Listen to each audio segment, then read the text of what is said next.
some property work. So first of all, additive identity, adding 0, additive inverse, you're adding the opposite. Multiplicative identity, you multiply by 1. Multiplicative property of 0, you multiply by 0. Okay, these are things that you're supposed to know. It's not necessarily what you're going to get quizzed or asked about right now. Okay, but the rest of these are what you're going to be asked. Okay, the commutative property. The order in which you add or multiply does not change the sum or product, so it doesn't change the answer. So it's just switching the order. No grouping symbols here, okay? It's just switching the order. Does everyone follow that? Commutative property, just changing the order.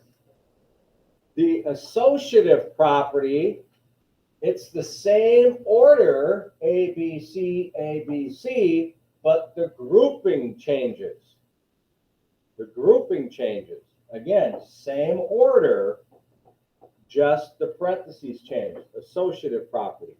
You're going to want to keep these notes available so when you're looking at the IXL, you can look. Which one is it? Multiplicative inverse, that's the reciprocal. A over B, B over A. Okay, 2/3, 3/2. The reciprocal. And then the distributive property. This one's a little bit harder because they do it both ways. They do it so it's like this, but then they also do it where it starts like this and ends this way. Okay, so you have to understand it both ways. So distributive property, it has a parentheses in it, okay, but you have to understand that it's with a parentheses and then without a parentheses.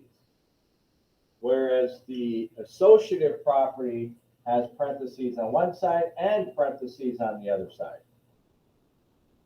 Okay, and then commutative, it's just switching the order.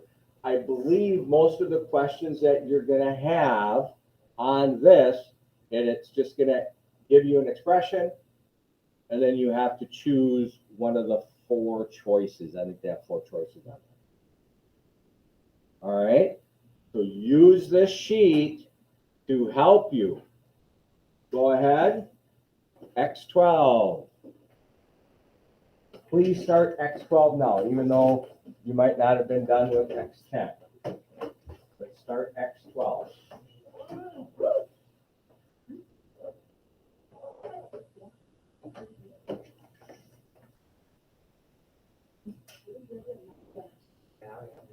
Oh, okay. So if you already have 90 on X12, then that means you did it when? Last year. Okay, so what's the rule if you did it last year?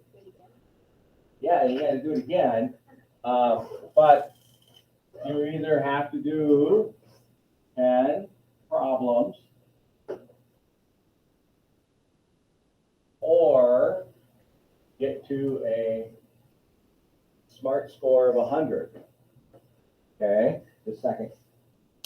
Now, if you, in your 7th problem, 8th problem, you get to 100, you can be done on it.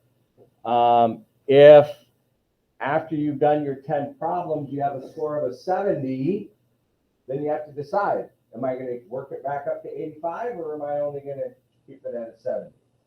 Okay, hopefully you work it back up to at least 85, right? All right.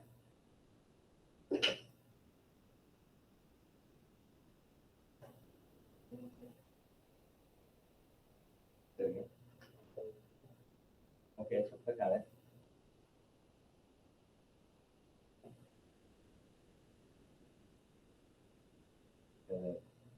Yep. Should take it all. You already had 100.